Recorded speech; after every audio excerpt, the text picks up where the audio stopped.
Hello and welcome back, Wubbalubba Dublub. We are doing a Russia run where we are focusing on expanding the market as much as possible. This is the current state of the market. Last episode was a bit of a banger.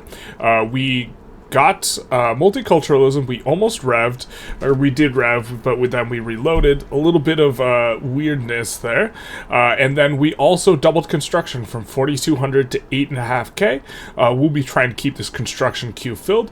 We have a little bit of a war, and in the interim, we decided to pass guaranteed libs and do a little bit of here and there regarding, trying to do all of our subjects' business and this sort of thing. We are trying to incorporate people diplomatically as much as possible, getting a little bit of assistance from the bugs, which are allowing us to incorporate our subjects' revolutions.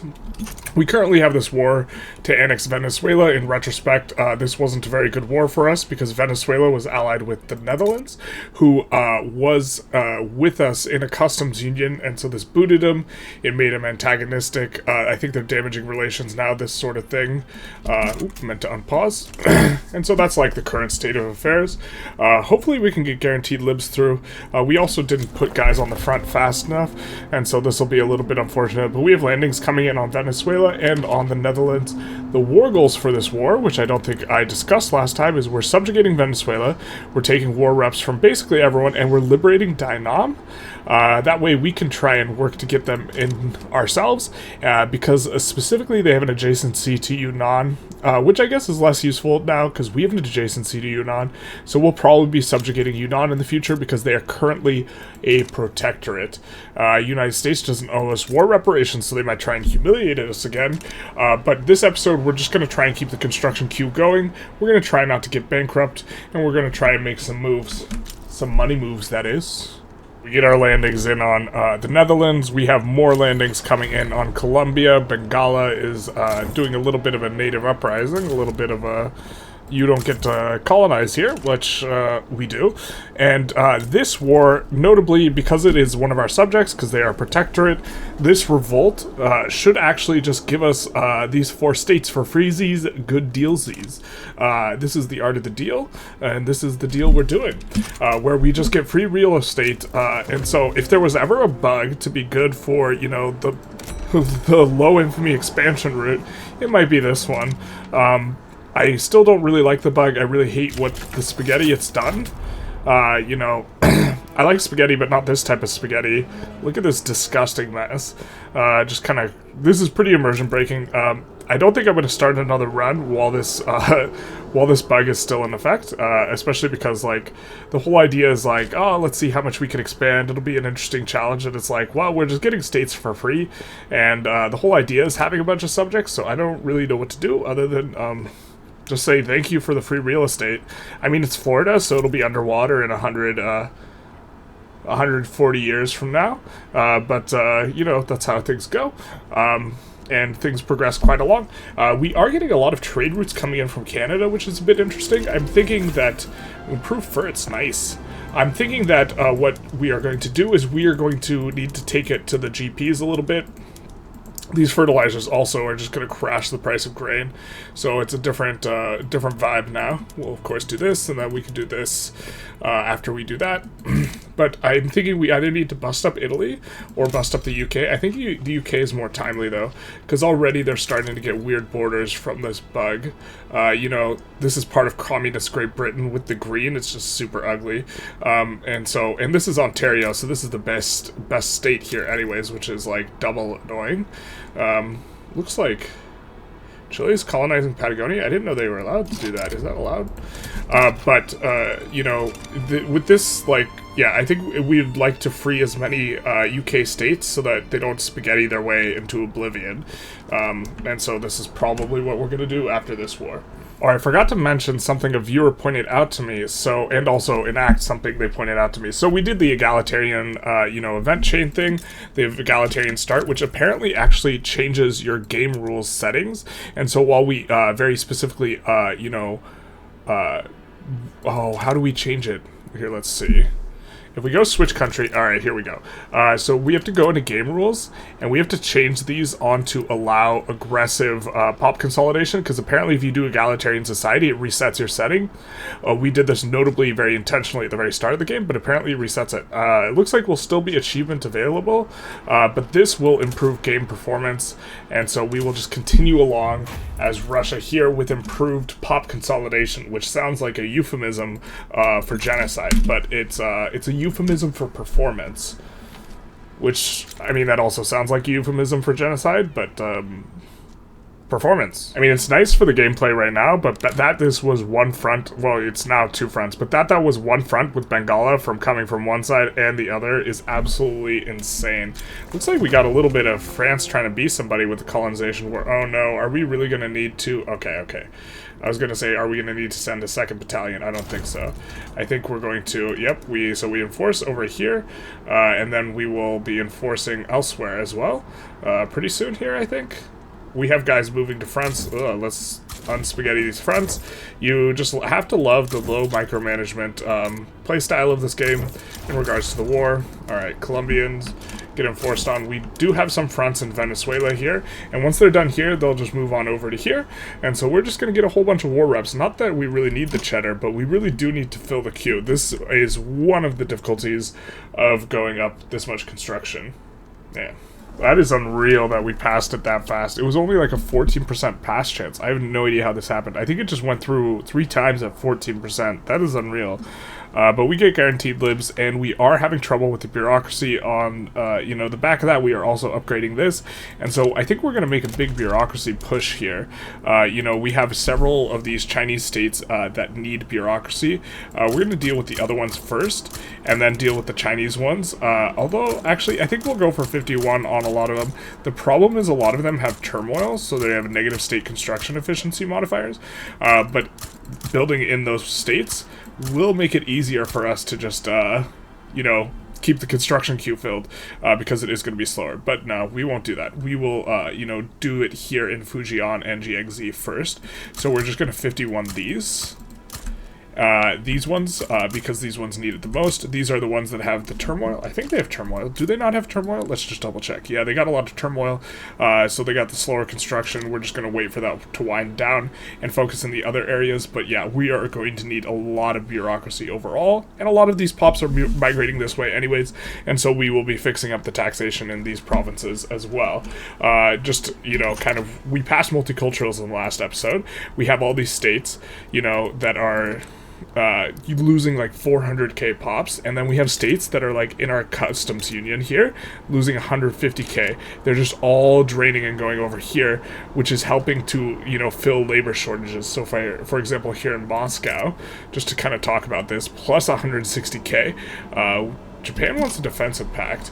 Interesting. I wonder if we can get them in as a protectorate. Ooh, we can protectorate them now, so we're going to bankroll them and look to get them in nice and slow. Give it to them slow.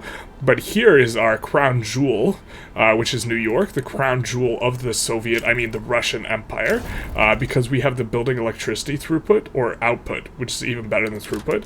And we also have, it's mainly that, but it's also the Statue of Liberty, so this is big, nice. We're building up this a whole ton. We're adding like another 51 power plants and another 20 railways. This is more than enough railways. We can just slap down some more power plants behind. But the big point is that the output on these are going to be absolutely insane. Bananas, B-A-N-A-N-A-S. And where are our guys getting moved to? Wow, they really can't auto move from Venezuela to here. We want them over here. But I think we'll just tidy up the fronts outside of, the recording. So we have been waiting for our Intelligentsia to kind of just die, because we really like their bonus, the society tech, the cost, this tech cost, and we have been wanting to kind of go on to, universal suffrage, or we've been wanting to go census suffrage, but we'll settle for universal, because it will nuke this into the absolute tanker. Probably could stop encouraging resource manufacturing in Shaanxi. It's just so good. So is the Moscow one. But the point is we have 3 agitators now agitating for universal suffrage, and they're pretty well liked between Rosa Luxemburg and Karl Marx. And so we would probably just have 100% passes, and it'd be very, very, very quick, despite the fact that, you know, people will be upset about it being passed. You see, and it's a lot of this is just people naturally being upset, or being upset because of their ideology. The industrialists won't even, you know, what is it? They won't radicalize off of this. But what we can do is we can just exile the Intelligentsia boyo, and then we'll probably, like, we'll be able to keep their bonus. And a big reason why we would want to move in this direction, and why we care less about keeping the industrialists with this big fat clout, is we want to spread the clout around and have multiple other groups that are powerful. In particular, the trade unionists have really good bonuses, and the industrialists at 1.3 billion GDP are starting to really fall off, and our GDP is just going straight up. It's not the size of the GDP, it's the shape, and that one is erect. And so we will be trending into a point in time when, if we take a look here, and we take a look at the investment pool is right now multiplied by 0.53, so the malice will increase greater and greater, which means the industrialists are in the process of falling off, just like whoever's losing that street race outside. They are falling off. Their girlfriend not even attracted to them anymore. So what we're going to do is we're going to pull these guys out, and then we're going to say, yo, dude, you're a positivist, but we have protected speech. God damn it. We can't exile agitators anymore. Well, shoot. Well, screw it. We're just gonna go universal suffrage anyways. Who do we need to put in? Yeah. Who do we have to give the good schlorp to pass this law? Well, that's not gonna work. That would work, but we have another positivist, which is big sad. This, I'm certain, will not work. And so I'm guessing we'll just be passing it with just these guys, who will, like, come on down quite a bit in approval. Man, that sucks. Alright, well, I guess we're just going to try and pass it. We're just going to YOLO it. We have 67. That's good enough, right? Ugh, yikes. It might not be good enough. But if it's not good enough, it's not good enough. I don't know what to say. It kind of sucks, though. We're losing a whole bunch of bonuses. We lost these guys' bonuses. We lost these guys' bonuses. We lost these guys' bonuses, so that's negative bureaucracy for us, and we lost, ooh, someone wants to join the customs union. Hell yeah, brother. You left because you joined the rebel, but, what are you trying to sway us with? An obligation, sure, bud. You got it. You got it, big boy. Big boy. I guess we'll just move some guys to the front. Perhaps we should have, like, let this guy lose, but he is in our customs union, and so we can help him out. It's not too big a deal. And in helping him out, we might, well, I guess we don't get to start a war when we would have been able to start a war relatively soon. But this isn't the biggest deal in the world.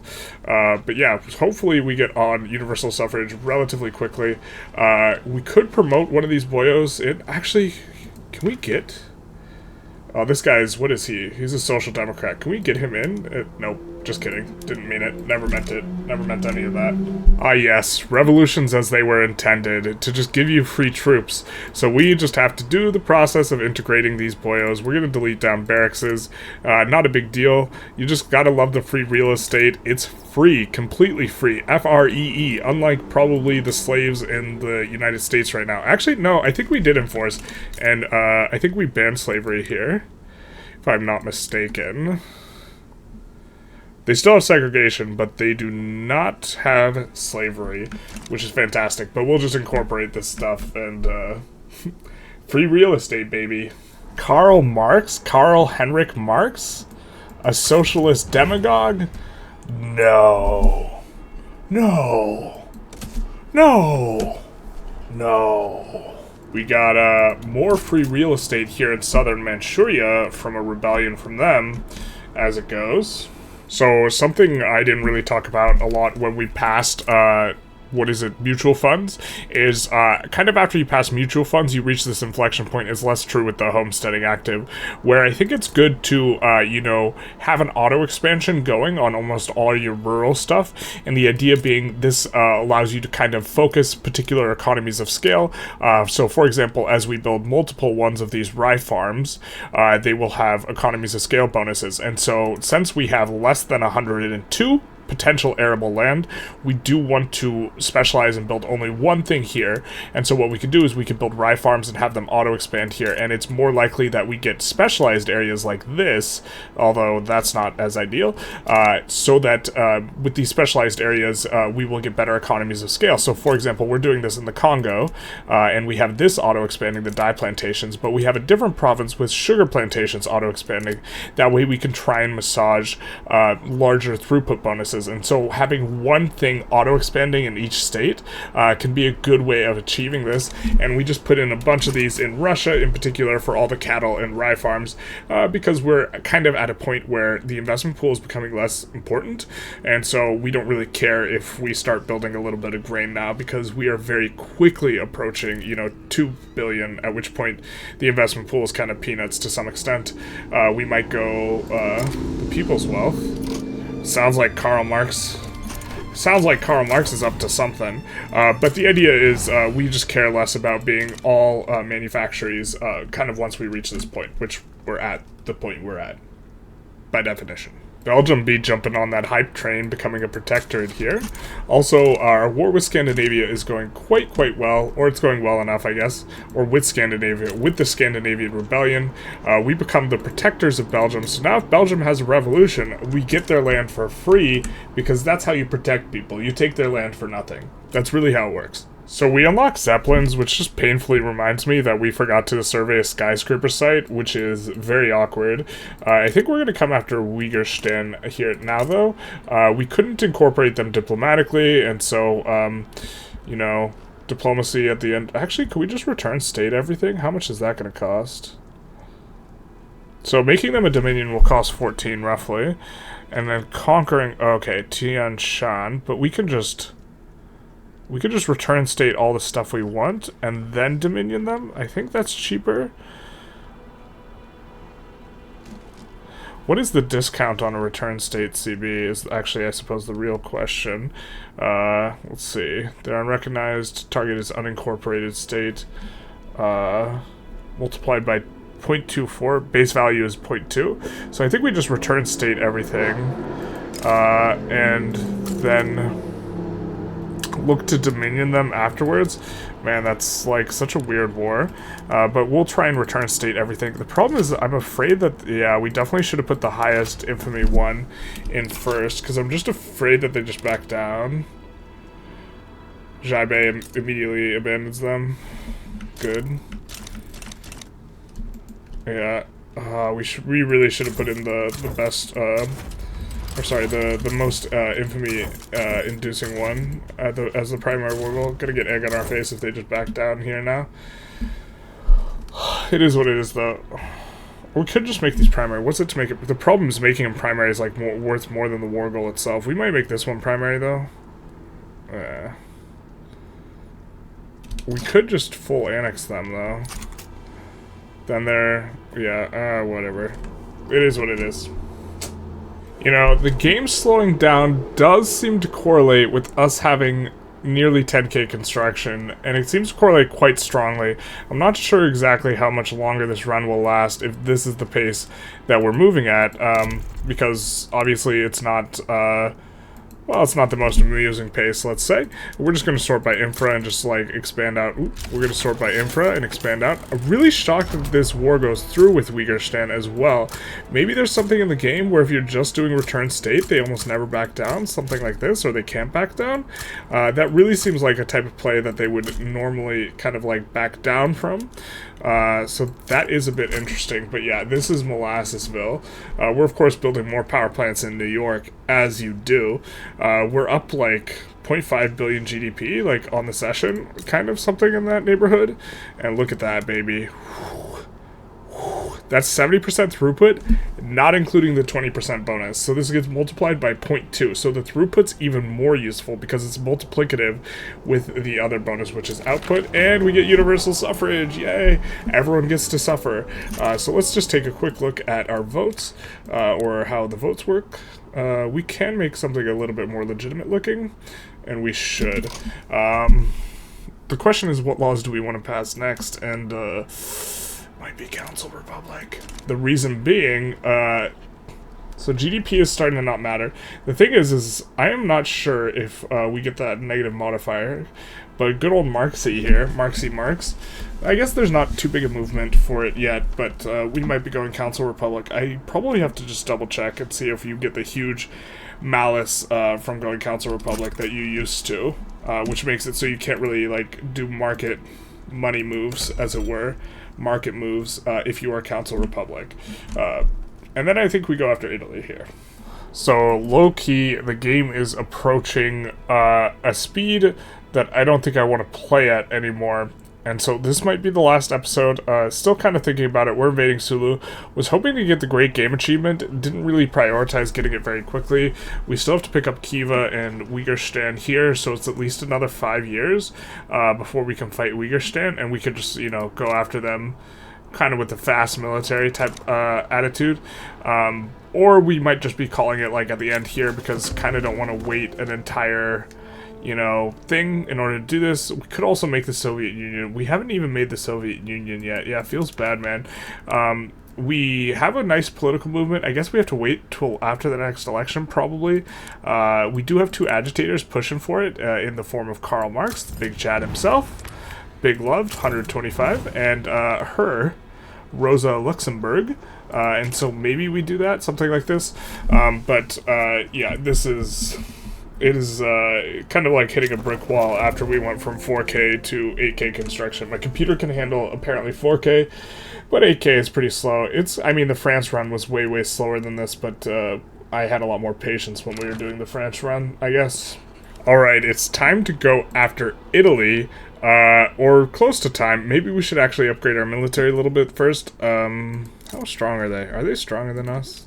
This is probably a question I should have asked. It's 6K for us, and for them is 4.4K. Okay, so Italy does have an alliance matrix that we actually want to dodge. They have a defense pact with Mexico and an alliance with Brazil, and they also have a defense pact with Montenegro, which means we can just declare war on Montenegro and dodge most of the Italian, well, we just have to fight Italy, so we're just going to declare a play to open up Montenegro's market, and then expect to see possibly the Germans join against us, but they're genial cordial. I mean, you gotta, we're just gonna improve relations just in case, but expecting to just have a huge opportunity to bust up. Looks like Egypt is kind of headed their way, and Brazil might join against us, against their overlord.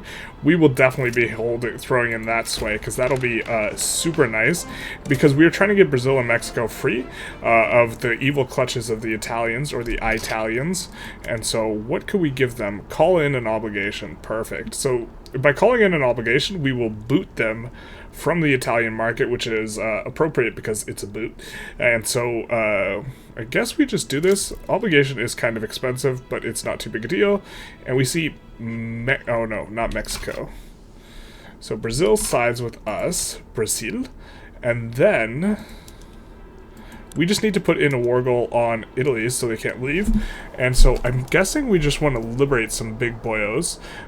Who's the biggest of boyos? So we have to zoom in, or zoom in a little out. So super, gotta just move this around. Super happy that they let you highlight and show you who exactly is getting liberated. I think the biggest of boyos is Sardinia Piedmont, and so we will put in the lib on them. And so now, in theory, they shouldn't be able to leave the play, is my understanding. Oh, but of course it's not a primary war goal. Who else can join? Spain.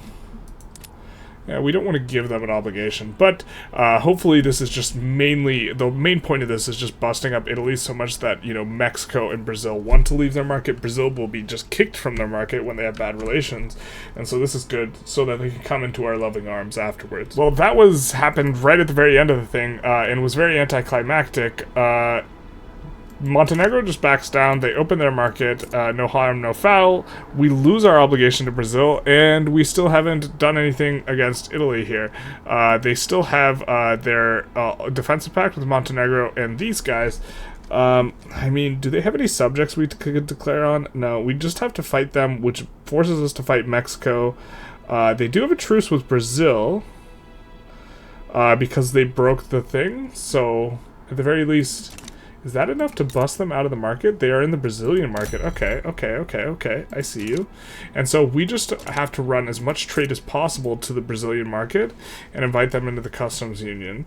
Actually, we could just offer them an obligation here. It's not too big a deal because we can't protectorate them anyways. I don't think they will get to small enough size in a timely fashion before we're done with this run, and so we could just owe them an obligation and do this, and then we can bankroll them to kind of refund the obligation eventually, and also kind of lock them into the customs union. And so we will, at the very least, we get Brazil, if not, you know, even though we're not getting Mexico here. Jaibe's demand, no. Terrible. Booming Industries closes. That's a bit unfortunate. And I forgot we were researching Trenchworks. That would have been, you know, the one to have. So this is going to... Ooh, we could give so much momentum to these boyos. Or we could do... Well, I guess there's... We already passed the law, but we love giving Mr. Karl Marx popularity. So we're just going to do that, because memes. What is his popularity at right now? Let's check. 175. That is so caked up. I'm not saying he's the most popular guy ever. I'm just saying he's the most popular guy ever. Everyone loves that big beard of his. The big bearded boyo.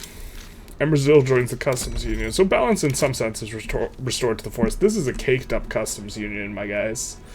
Caked. So we settled for a war with the UK. We got everything nice and assigned. I was a little surprised they didn't back down because we had a bit more power projection than them, but here we have it.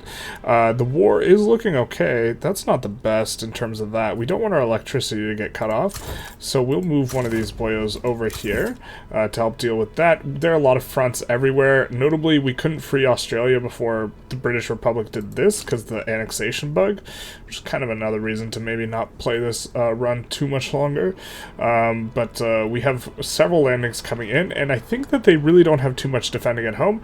Notably, we were able to release England despite them having their capital in Midlands, which I'm not sure exactly how that works. I guess because the capital, East Anglia, was not, the capital was not in the home counties is the reason we could release, because this is where you can't have overlapping capitals, but you can have overlapping states. But so... Okay, so this is going to look good for us, I suppose. This frontage is a little bit annoying. We do have an extra guy. He's from a Central Asia HQ. I guess we'll send him on over. Red Rover. And we do need to bust up Japan again at some point because they reverted to isolationism, which is awkward and annoying. But okay. Soon we should be getting a landing in here pretty soon, although soon isn't soon enough when the game is going this speed. And then we will probably, if one of these guys, well, both of these guys kind of have stuff we like, I guess we'll promote this boyo, get a little bit more frontage. We do have another landing that is not going as well, and as they fail, we'll just add more guys on over, and should be able to enforce on them pretty quick and cut them down to size significantly after they have to release England. Yikes. That's big sad for them. Alas, we couldn't enforce in time here, and Australia had another revolution before we could release them, and of course, due to the bug, Britain has annexed them. Just absolute spaghetti nonsense with the British, you know, hopefully, yeah, and they even have the best state out of Canada. This is grim, but we're about to enforce on them, and this should kneecap them quite strongly, because we are releasing England. So Canada gets enforced on, so Canada is liberated, and so we could probably try and pull Canada in at some point, although we're fighting them, and we are going to bankroll Australia, which I don't think we have a truce with Australia. Yeah, we don't have a truce with Australia, and so in theory we could pull them in, and then, look at this, big throttled. They have 2 provinces in their home area, and their market is almost surely good shellacked. Let's take a look. Oh, where's the British Republic? Is it right here? Wow, is that really their GDP? Come on. That's gotta need some time to adjust there. Right? No way that's still their GDP. Where's the Monday morning? Give it to me, baby. Give it to me straight. How bad is their GDP now? No, do we have to reopen the outliner? There's no way. What is that? That's, wait, did their GDP go up? No, that's not possible. Okay, well that's very strange. I mean, England is a GDP of 26 million. We can bankroll them, try and get them in the customs union, bankroll them, try and get them in the customs union, this type of thing. But I think this might be the last episode we record. We didn't go Soviet Union. This is the state of affairs at kind of the end of the thing. We have all the way over. It's not the deep green, but we do have all of Brazil, pretty much most of South America here in the customs union. We expanded a whole lot. You know, we got almost all of China. Notable holdout being... Well, these guys weren't a holdout. Gili was not a previous holdout. And Spain is in our market. Spain, so that's a thing. But Gili, what happened to them? I thought they left they went to the German market. That is unfortunate. We could take on their debt, though. But as I was saying, I think this is the end of the run, so let's just take a look at some of the post-game stuff. You know, Prestige, we got double the next guy. We could... expand the military out a huge amount, but we have 10k construction and the biggest military, so we're probably pretty fine with it. We have a GDP of 1.9 billion. Big come up from the German Empire, though, and Bengal did kind of okay. This spaghetti nonsense is killing me, man. We have pretty good SOL. Really big pop here, having gotten most of the, or just a really big chunk of, you know, the Chinese states we actually managed to pick up as a result of the bug. Like, we got Jiangxi, which is the most populous state in the game as a result of the bug, and we've been siphoning off like 500,000 pop a year off this. You know, it's kind of an interesting run. This bug is like pretty... balance breaking. Also, the performance does not seem improved by their change. I think the main reason that performance is being throttled for me is the construction centers and the amount of construction. We're building more. Yuck. And so I think that this is the problem. I think if we were to continue this run, like all the people we just released from Great Britain, we would be trying to pull into our market, this type of thing. I think we did okay getting 2 billion GDP by 96. You know, we're missing out on a ton of really big tech, like capacitors is a huge tech for GDP. Same for electric railways and compression ignition. That was probably the path we would have gone if we continued on. We certainly don't need any of this. And we just got Trench ahead of time, so it's like... We could go warm gaming, I guess, but I think it's just production tech, and I think we want to make use of the natural spread, and so we kind of want to go electrical capacitors into railways, into compression ignition, I think, is probably pretty good. Plastics is really tempting, so we can make better use of the oil, but I don't know. So this is kind of the thing. I hope you enjoyed the run. We got to slap down the UK to finish it off. Yeah, I'm almost certainly not going to play. I mean, maybe I'll come back just to make the Soviet Union, but this is just, I mean, just like, it kind of feels like pulling teeth. It's not even that slow, but, like, maybe we will come back. Maybe we won't. If we won't, it was a good run. Feel free to like, comment, subscribe, and or share, and hit the notification bell. And other than that, have a good one.